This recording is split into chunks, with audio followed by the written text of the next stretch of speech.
बकवाद करने वाले लोगों से मत मिलो, व्यर्थ के बकवाद करने वाले लोगों की तरफ मत देखो, ये क्या कह रहे हैं, क्या बोल रहे हैं। और तुम भी व्यर्थ का बकवाद मत करो। अपने समय को कीमती मान करके निरंतर प्रिया प्रीतम का नाम जप करो, उनकी गुण लीला गाओ, उनकी सेवा में रहो। कभी प्रपंच की बातें, कभी प्रतिष्ठा का चिंतन, कभी नाना प्रकार के मान सम्मान का चिंतन, ये घुसने ना पावे हृदय में। बहुत सावधान रहना चाहिए साधक को। ऐसी बातें देखो मत, ऐसी बातें सुनो मत जिससे तुम्हारा हृदय उद्विग्न होकर प्रभु का चिंतन छोड़ दे। बंद करो अभी। अन्य लोगों के संग का त्याग कर दो, जो भगवत विमुख वार्ता करते हैं, संत निंदा करते हैं, दूसरों की निंदा करते हैं। कुछ हाथ नहीं लगता, ये लोग दुर्गति को प्राप्त होने वाले हैं।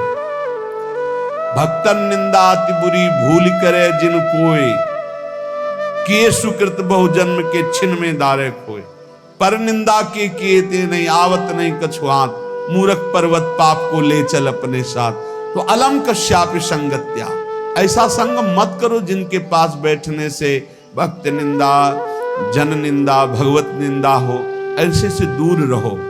अलम बंद कर दो ऐसे लोगों का संग। रात दिन हम श्यामा श्याम का नाम जप करेंगे, श्यामा श्याम के लीला गुण गाएंगे, श्यामा श्याम के ही धाम का शोभा का चिंतन करेंगे। जब तुम अपना जीवन श्यामा श्याम के चरणों में न्यौछावर कर दोगे तो पूरा भार श्यामा श्याम ले लेंगे और तुम्हारे हृदय में मस्ती आ जाएगी। जो ऐसा निश्चयी होता है, दृढ़ निश्चयी, उसके अंदर दृढ़ विश्वास, तो उसके हर समय भगवान की स्फूर्ति होती रहती है। भारी प्रतिकूलता में भी भगवान का सानिध्य अनुभव होता है।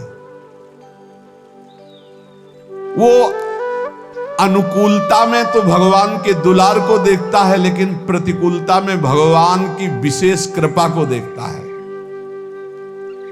ये संयोग, ये वियोग, संसार की ये द्वंद्वमयी वृत्तियां भक्तों के हृदय में नहीं चुभती। आए की हुज्जत नहीं, गए की तलाश नहीं, क्योंकि नित्य संयोग भगवत स्मृति के प्रभाव से प्रभु का रहता है। शोक, विषाद बहुत ध्यान देने योग्य विषय है। तभी लोगों को ऐसा लगता है कि ऐसा कैसे हो सकता है। भक्त के चरित्रों को जब सुनते तो लगता है ऐसा कैसे हो सकता है, ऐसी परिस्थिति में भी ऐसा कैसे हो सकता है। क्योंकि तुम मानसिक बुद्धि से युक्त हो और वो भागवतिक स्थिति से युक्त है, इसलिए तुम उसको पार पा ही नहीं सकते। जब तुम अपना जीवन श्यामा श्याम के चरणों में समर्पित कर देते हो हृदय से, फिर उनकी कृपा से सब विघ्न दूर हो जाते, एक अपार मस्ती रहती है।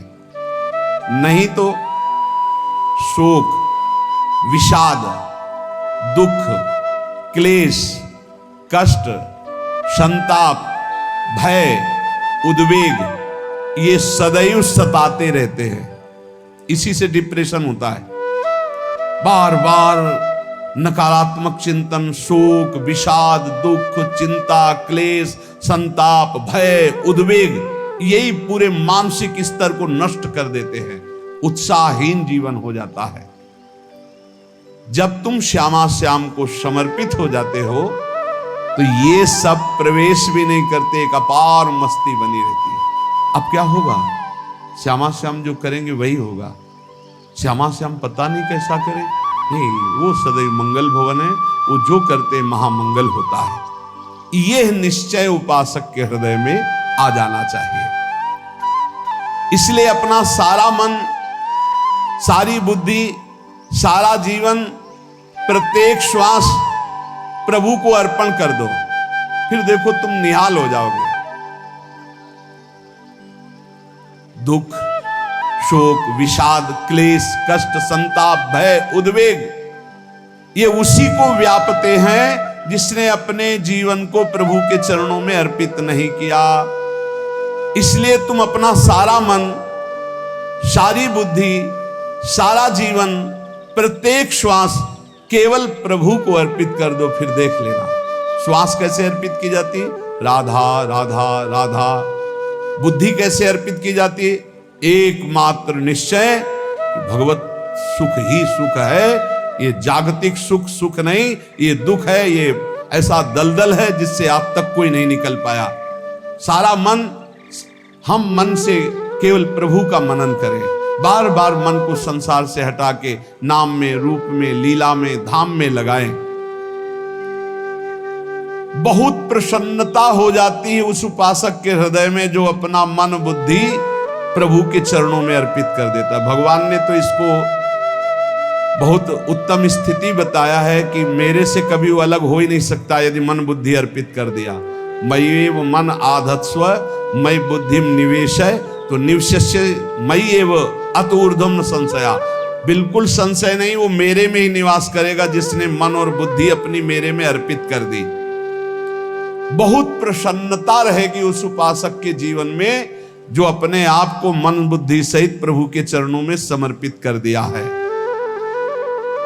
भगवान का आश्रय लेने वाले की पहचान है हर परिस्थिति में प्रसन्न रहना।